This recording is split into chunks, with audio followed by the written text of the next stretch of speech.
बोलते हैं लड्डू गोपाल जी इनको। आपके घर पे लड्डू गोपाल जी नहीं है तो प्रार्थना मेरी है, भगवान को जल्दी से ले जाओ। और लड्डू गोपाल जी जिस घर में नहीं होते वो घर शमशान की तरह माना जाता है, इसलिए ठाकुर जी होना जरूरी है। घर में शालिग्राम भगवान हो, घर में लड्डू गोपाल जी हो, यही तो भगवान है, ये होना अति आवश्यक है। जिनके घर नहीं है प्रार्थना करता हूं लो, और रोज अपने घर में ठाकुर जी को भगवान की, अब देखो शारीरिक पूजा करनी कैसी चाहिए। आप एक थाली लीजिए, सबसे पहले तो आप स्नान कीजिए, सूर्य भगवान को जल चढ़ाइए। आप लोग सूर्य अर्घ देते हैं कि नहीं? सूर्य अर्घ निश्चित रोज दीजिए, सूर्य भगवान को जल चढ़ाइए और जल्दी से एक थाली लीजिए। एक थाली पर चंदन से स्टार बनाइए, स्टार के बीच में आप उस स्टार के बीच में लिखिए ओम। ओम लिखिए, ये देखिए हम बना के बता रहे हैं आपको, ऐसे ओम लिखिए। ओम लिखने के बाद फिर ऊपर वाले जो खंड हैं वहां पे लिखिए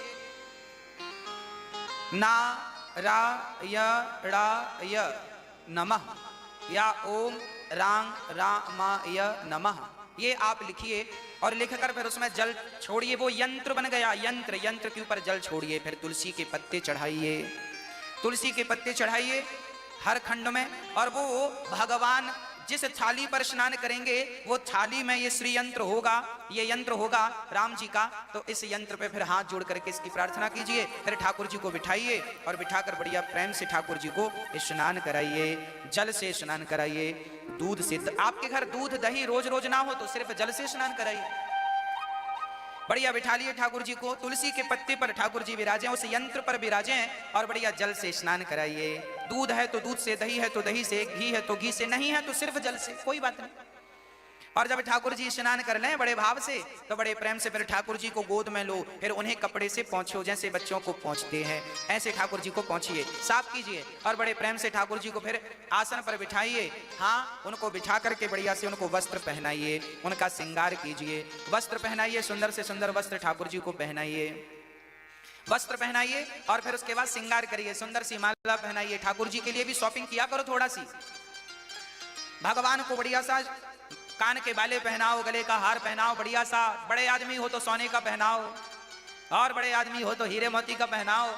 जो आपकी और नहीं है तो फिर सामान्य तो हमें मिलते ही है, जो बाजार में मिल जाता है वही पहना। तो फिर ठाकुर जी को ठाकुर जी को बाल लगा करके और बढ़िया सा मुकुट पहनाओ। फिर मुकुट पर मोर का पंख लगाओ और बड़े प्रेम से ठाकुर जी के ऊपर तुलसी लगाओ। तुलसी लगाकर ही, तुलसी चढ़ाकर ही ठाकुर जी को फिर बढ़िया सा मुकुट पहनाना चाहिए। ठाकुर जी के जो यहाँ पर मस्तक में ये जो अभी हमने तुलसी चढ़ाई ना मस्तक पे, इस जगह आप भी तुलसी चढ़ाया करो, हाथ पर तुलसी, मस्तक पर तुलसी चढ़ाया करो ठाकुर जी के। और अभिषेक किया करो, तुलसी से ही अर्चन किया करो। नारायणाय नमः, नारायणाय नमः, नारायणाय नमः, नारायण, जितना अधिक तुलसी चढ़ा सको चढ़ाओ। नारायणाय नमः, नारायणाय नमः। फिर बढ़िया सी मुकुट पहनाओ, आपकी सामर्थ्यता के अनुसार करना है। भगवान सोना चांदी के भूखे नहीं है, जो आप पहनाएंगे भगवान को वो प्रिय है, प्रेम प्रिय है बस। और बढ़िया ठाकुर जी को फिर ठाकुर जी का बढ़िया सुंदर सी बांसुरी ठाकुर जी को होनी चाहिए। चांदी की बांसुरी आपके घर में यदि आप थोड़ा सा संपन्न है तो छोटी ही सही चांदी की बांसुरी भगवान के पास कहते हैं। चांदी की बांसुरी जिसके घर में होती है उसके घर में माँ लक्ष्मी की कभी कमी नहीं होती। और वास्तु के अनुसार घर में बांसुरी होनी चाहिए चांदी की। हाँ, छोटी सी ही सही, 200-400-500 रुपए की भी मिल जाती है। अच्छी बड़ी सी लेना चाहो फिर ठाकुर जी को दर्पण दिखाया करो। ये लो ठाकुर जी देखो आपका श्रृंगार कैसा है।